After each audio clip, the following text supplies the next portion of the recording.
Psychological experiment जब हम design करते हैं तो अक्सर हमें इमेज को प्रेजेंट करना होता है। तो हम आइए देखते हैं कि साइकोपाई में इमेज कैसे प्रेजेंट करेंगे। तो सबसे पहले हम देखेंगे सिर्फ एक इमेज को प्रेजेंट करना।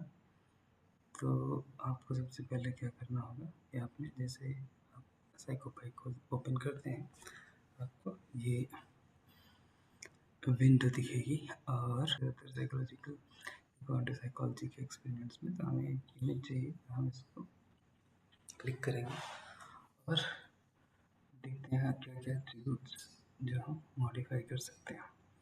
तो आप इसको नाम देंगे। बाय डिफ़ॉल्ट आपको इमेज ही दिखेगा। तो मान लीजिए हम इसको बोलते हैं कि हम टारगेट प्रेजेंट करना चाह रहे हैं। फिर हमें यहाँ पे टाइमिंग देनी है कितनी देर के लिए ये स्टिमुलस या ये इमेज डिस्प्ले होगी स्क्रीन पर। तो यहाँ पर जो टाइम देने का तरीका है वो बिगिनिंग टाइम पूछता है और टोटल ड्यूरेशन की कितनी देर के लिए कब स्टार्ट होगा और कितनी देर तक रहेगा। तो आप अगर इसको यहाँ पर ऐसे देखें कि ये हमने इमेज जो हमारी ऐड हुई है, इसको ऐड करके देखते हैं। यहाँ पर ये रूटीन ट्रायल रूटीन है, इसका बिगिनिंग यहाँ से है और जितना भी ड्यूरेशन आप देंगे। तो अभी हम ये कह रहे हैं कि जब ये रूटीन शुरू होगी यहाँ पर तो 0 से शुरू हो और 1 सेकेंड के लिए हो रहा है। और फिर अभी हम सिंगल इमेज प्रेजेंट कर रहे हैं। तो जो इमेज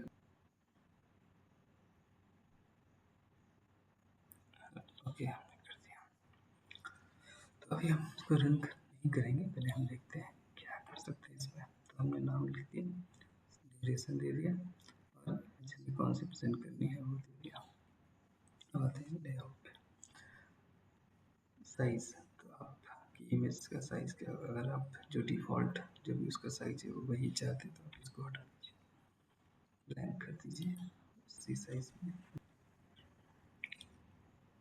तो अभी सिर्फ एक इमेज आएगी 1 सेकेंड के लिए।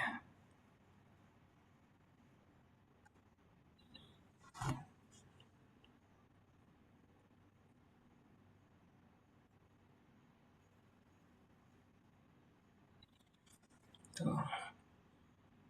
पायलट था, तो अभी हम मेन रन में करेंगे तो आपको पूरी स्क्रीन पे दिखेगा।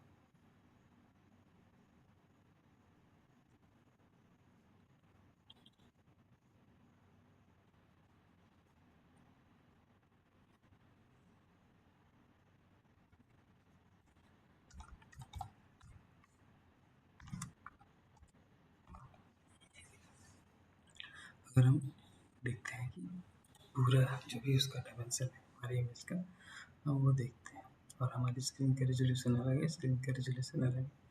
तो देखते हैं क्या होता है। अभी भी पूरी इमेज हमें दिख नहीं रही है, इसलिए इनका टाइम बढ़ाते हैं, बोलते हैं कि इसको आप 5 सेकेंड के लिए दिखाओ। तो हमको पूरी इमेज चाहिए। तो अब हमारे स्क्रीन का जो रेजोल्यूशन है वो अलग है।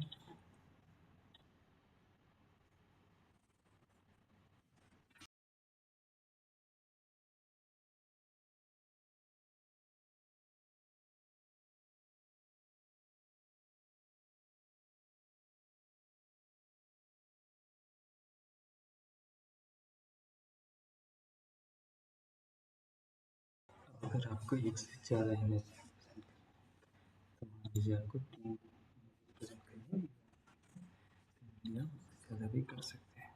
तो जब हम एक प्रेजेंट कर रहे थे तो हमने यहाँ पे सिर्फ उस इमेज का नाम लिया। अब हम एक से ज़्यादा कर रहे हैं तो हम यहाँ पर ऐसा नहीं कर सकते कि हम वो सारी इमेज का नाम दे दें एक करके, क्योंकि हमें हमेशा या ज़्यादातर सिचुएशन में एक फिक्स सीक्वेंस में तो नहीं प्रेजेंट करेंगे। हमें एक रैंडम सीक्वेंस चाहिए होता है। जब आपको 10 इमेज प्रेजेंट करनी है तो आप सेम सीक्वेंस में भी दिखा सकते हैं डिपेंडिंग ऑन योर डिज़ाइन, या मोस्टली उसको आप एक रैंडम मॉडल में प्रेजेंट करते हैं। तो अब एक इमेज चाहिए थी तो हमने एक नाम लिख दिया। तो हमें एक से ज़्यादा इमेजेस चाहिए तो इसका मतलब हमें एक वेरिएबल चाहिए होगा बेसिकली। या आप कह सकते हैं एक इंडिकेटर चाहिए होगा जो हर बार एक नई वैल्यू ले सके। तो मान लीजिए हम एक वेरिएबल लेते हैं, इसका नाम रखते हैं, एक लेबल लेते हैं, कह सकते हैं कि हमने बोला कि हमको एक इमेज चाहिए, हमने उसका नाम रखा टारगेट। अब ये हम करेंगे, एक एक्सेल सीट लेंगे और एक्सेल सीट में हम देख सकते हैं कि ये रोज़ हैं और ये कॉलम है। तो पहला रो जो होता है वो साइकोपाई एज ए हेडर रीड करता है। आप यहाँ पर जो भी लिखेंगे वैसे वो एज ए बाई डिफ़ॉल्ट वो एज ए वेरिएबल है बेसिकली। उसके लिए अभी एक टारगेट इमेज वेरिएबल हो गया TARIM। अब हमें यहाँ पे नाम देना होगा।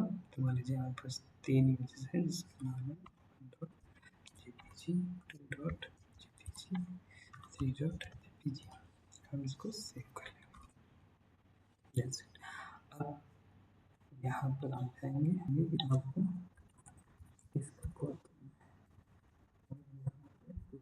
करेंगे, हम ये लिखेंगे तो कुछ नहीं समझेगा, स्ट्रिंग समझेगा सिंपली, या वही समझ सकता है ये इमेज इस नाम की कोई इमेज है। तो हम यहाँ इमेज का नाम नहीं दे रहे हैं, हमें यहाँ वेरिएबल दे रहे हैं। यहाँ पर हम यूज़ करते हैं डॉलर का साइन। तो ये क्या करेगा, यहाँ पर वो इमेज लेगा एक एक करके, लेकिन अभी इतने से नहीं होगा, हमें इसमें कुछ और आगे करना होगा। अब चूँकि एक वेरिएबल है तो हमें क्या करना होगा, कांस्टेंट था तो मतलब एक ही इमेज प्रेजेंट करेगा वो। अब चूँकि इमेज हर बार चेंज हो रही है, आपको 3 इमेज प्रेजेंट करनी है, तो एक बार पहली इमेज आएगी, एक बार दूसरी, एक बार तीसरी। तो इसका मतलब हर बार एक नई इमेज को सेट एवरी रिपीट। बेसिकली इसका मतलब ये कि जब ये रूटीन पहली बार रन होगा तो एक वैल्यू के साथ एग्जीक्यूट होगा, दूसरा रूटीन रन होगा, तीसरी। तो वो कैसे होगा, उसके लिए हमको यूज करना होगा लूप। तो हम यहाँ से स्टार्ट करेंगे और मतलब 3 ट्रायल है बेसिकली, इसको ऐसे समझ सकते हैं, और एक वेरिएबल है। अब हमें ये एक्सेल सीट कितनी बार रिपीट करनी है, अभी हमको चाहिए एक बार रिपीट करनी, तो 3 ही बार बस दिखाएं। तो हमने इसको कर दिया